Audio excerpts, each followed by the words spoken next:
जिल्ह्याचं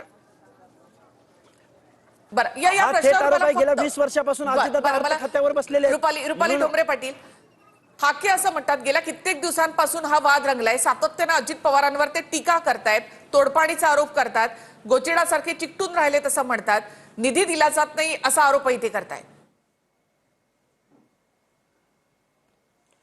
हाके भाऊ हा आरोप आत्ता करायला लागलेले, या आधी हाके भाऊ ओबीसीच कार्यकर्ता पदाधिकारी नेता म्हणून काम करत होते। आता ज्या अजितदादांवर ते आरोप करतायत, मी काही ऐकून घेणार नाही। नाही आता मी बोलू का? आता ऐका, आता आम्हाला बोलू दे हाके भाऊ, नका ऐकून घेऊ तुम्ही, तुमचं आम्ही ऐकून घेतलेलं आहे।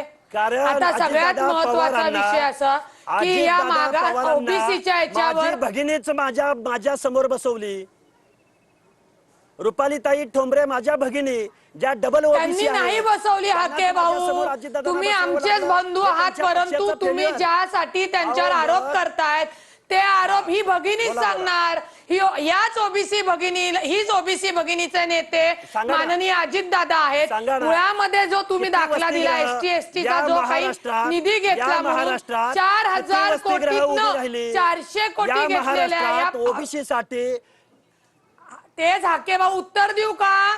हाके भाऊ त्याच्यावर उत्तर देऊ का?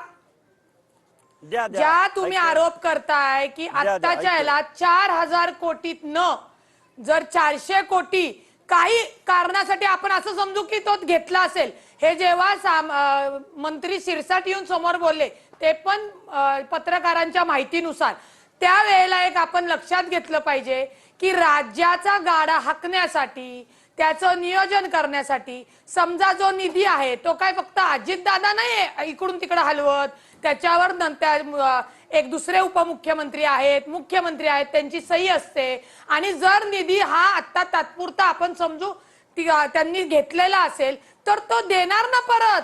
अजितदादा अर्थमंत्रीची जबाबदारी 11 वेळा निभावतायत, कोणी नाहीये। म्हणजे माझं तर असं म्हणणं आहे की जेवढे कोणी याच्यावर बोलतायत, अर्थमंत्रींवर बोलतायत, त्यांनी फक्त त्याचा तो अभ्यास सांगावा। निश्चित हाके भाऊंना बोलण्याचा अधिकार आहे, ठीक आहे, सारथीची बिल्डिंग झाली, मान्य असेल मला, ओबीसीच्या विद्यार्थ्यांसाठी बिल्डिंगसाठी तुम्ही आम्ही आहोत ना, त्याच्यावर आपण मागणी करून ती बिल्डिंग उभं करून आपल्या विद्यार्थ्यांना त्याची तो फायदा झाला पाहिजे, केला पाहिजे।